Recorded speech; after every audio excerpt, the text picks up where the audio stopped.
Друзья, приветствую вас. Это утренний обзор новостей, коих накопилось уже очень много. Давайте посмотрим, что происходит в мире и какие у нас сформировались тренды на ближайшее время.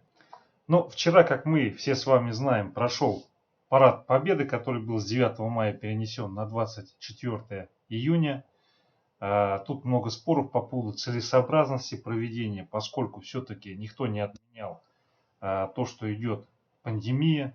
То есть люди заболевают от коронавируса, в том числе и в России. И поэтому, наверное, время парада выбрано не очень удачно, по мнению многих людей. Так, далее у нас через неделю голосование 1 июля. Ну или как это называется, выражение там волеизъявления и так далее. И поступает много информации по поводу того, что после этого так называемого волеизъявления произойдут кардинальные изменения в нашей стране, во внешней и внутренней политике. В частности, это особенно затронет курс рубля к доллару и евро. Я не думаю, что здесь будет какая-то взрывная девальвация.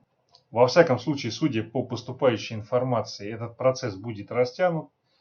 Но я думаю, все равно это так или иначе произойдет, потому что от текущего состояния экономики, платежного баланса деваться некуда. И здесь путь только один. Это снижение стоимости национальной валюты. И я думаю, в ближайшее время мы будем это дело наблюдать. Будем с вами по ходу смотреть, как это происходит, чтобы риски минимизировать и с этого зарабатывать деньги. Так, но здесь смотрите, помимо всего прочего, на Дне Победы господин Лавров заявил, что Российская Федерация не допустит смены режима в Венесуэле. Ну, это к тому, что могут в ближайшее время вкрутить еще санкции. Вопрос только, насколько быстро это все будет происходить. С учетом того, что все идет к тому, что в Соединенных Штатах лидерами президентской гонки будут демократы, и, возможно, они победят. Пока это не факт, но то, что данный вопрос постоянно муссирует The Economist, подталкивает к тому, что, наверное, все-таки будет раскладка за демократов. И такая ситуация, она неблагоприятна для России. И, кстати, для большинства стран мира она тоже неблагоприятна. Потому что демократы, они известны своей любовью в части несения принципов добра и справедливости. Правда, есть одна проблема. Эти принципы они несут в рамках своих пониманий этих принципов.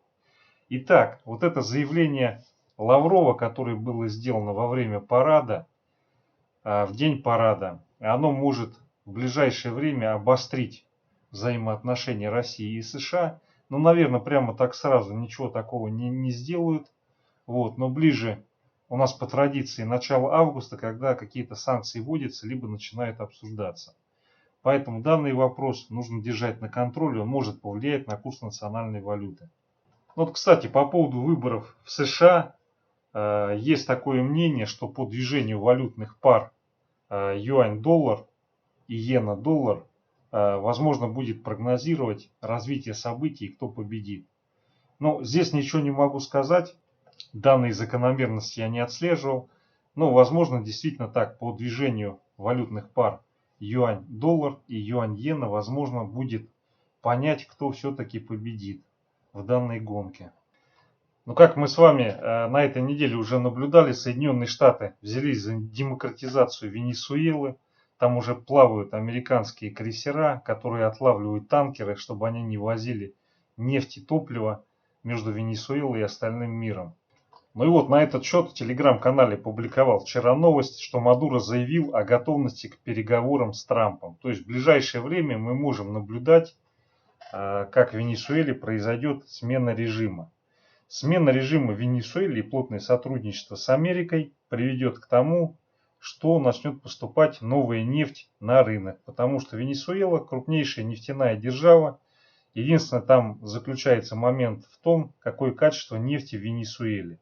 Вот. И здесь, как только будут теплеть отношения между Венесуэлой и США, сразу появится новый навес избытка нефти. Соответственно, цены на нефть окажутся под давлением.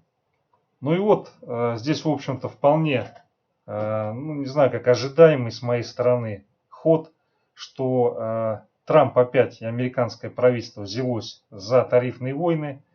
По сути, ситуация схожая с тем, что было накануне и во время Великой депрессии в 30-е, 20-е, 30-е годы, когда тоже вот эти тарифные войны на фоне ухудшения экономического состояния отдельных стран, в частности США, и вот развитие торговых войн, оно привело к тем событиям, которые в 30-е годы, к сожалению, произошли и Второй мировой войне. Не надо здесь думать, что вот если бы ФРС там, в 29-м, в 30-х годах начало печатать деньги, то ничего бы такого не произошло. Я думаю, все равно бы произошло, потому что деньги, повторюсь, это всего лишь масло в двигателе. Если движок застучал, то, соответственно, лей, не лей масло, он все равно будет стучать. Просто какое-то время он еще покрутится, чуть больше. Но все равно ЧП произойдет. Так, ну вот еще Греф предрек, что Россия станет мировым гигантом. Но я не думаю, что иностранные IT-компании, они поспешат в российскую юрисдикцию, даже если будут действительно снижены все эти налоги, о которых шла речь на днях. Потому что основной риск – это лишиться капиталов в результате того, что определенный инвестиционный климат в стране. Поэтому я думаю, здесь Яндекс, Mail.ru, еще может быть несколько компаний на фоне этой новости, они еще могут отрасти. Вот, но глобально здесь никаких изменений, я думаю, не произойдет в нашей стране в связи с этими заявлениями. Но вот Соединенные Штаты начали нагнетать обстановку поблизости Китая. Соответственно, рядом плавают американские корабли, недалеко от территориальных вод Китая. И, соответственно, то есть ситуация таким образом обостряется. Но я не думаю, конечно, что здесь будет какая-то горячая война.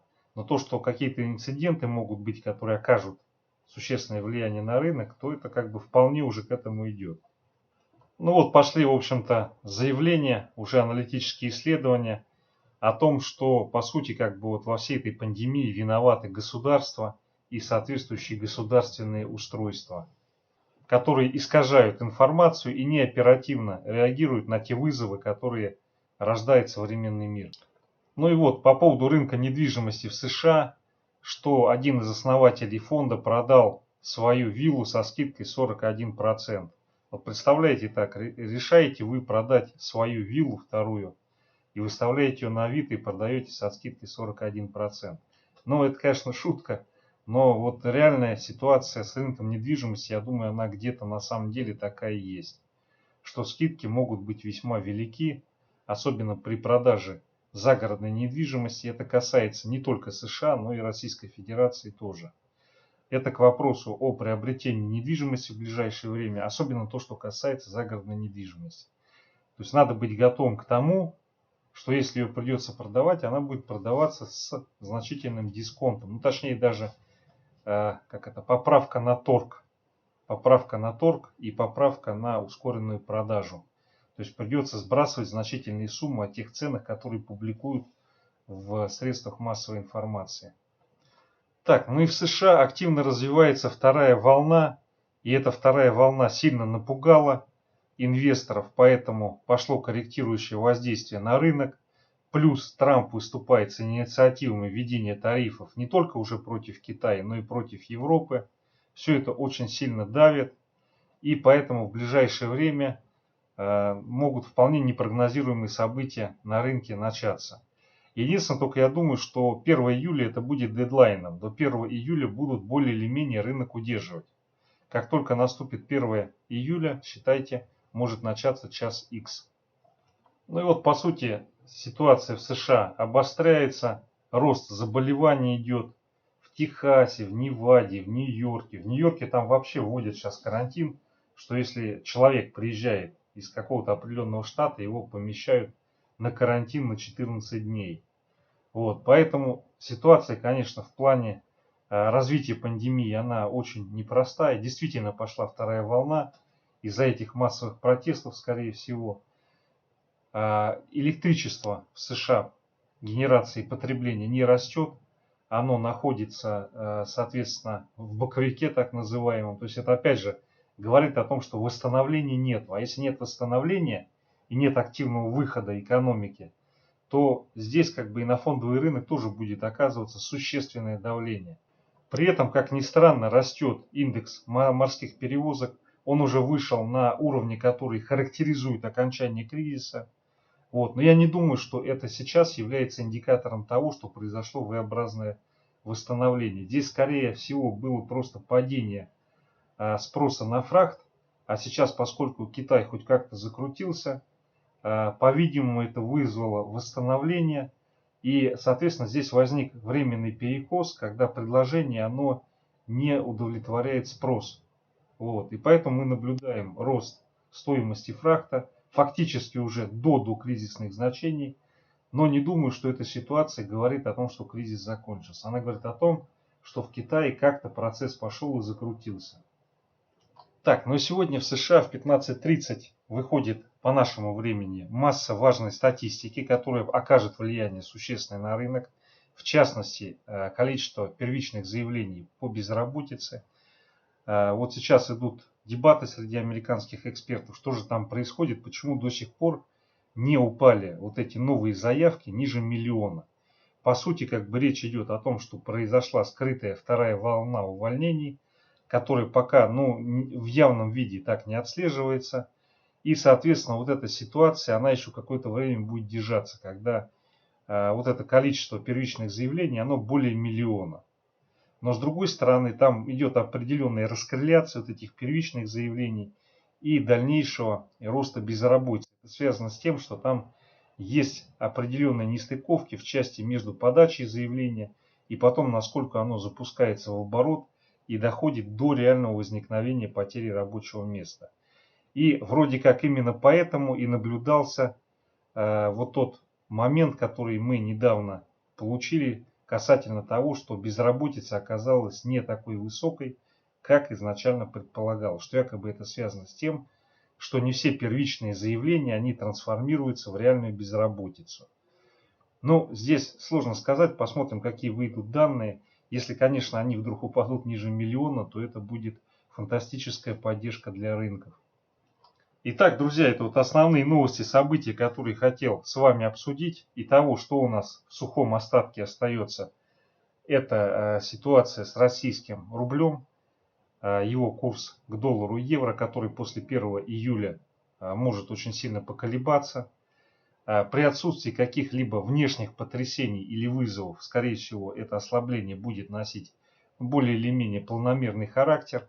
Ну, наверное, где-то с июля там, по середину августа, возможно, если не будет, опять же, внешних потрясений, мы увидим постепенное ослабление рубля. Вот. И потом, соответственно, если пойдут какие-то события, особенно в начале августа, у нас начало августа очень богато бывает на какую-то ответочку со стороны Америки. Вот. И потом осенью, я думаю, ситуация будет не очень благоприятная для курса национальной валюты. Кроме того случая, когда внезапно нефть восстановится и уйдет на 60 плюс. Именно сейчас 60 плюс это является то значение, которое позволит успешно наполнять бюджет и решить все вопросы.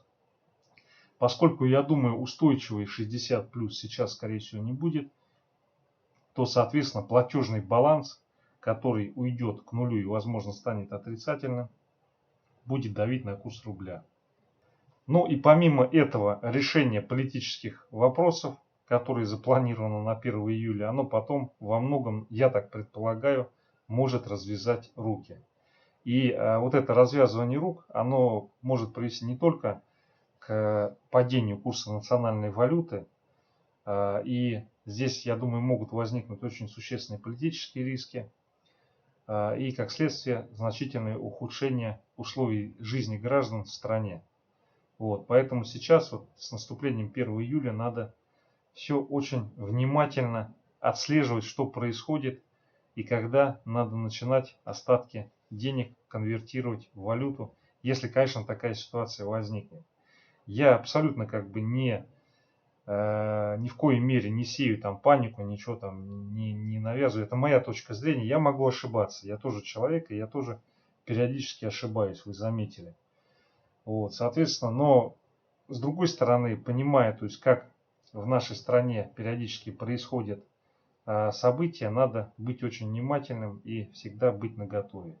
Все, друзья, спасибо за внимание. До свидания.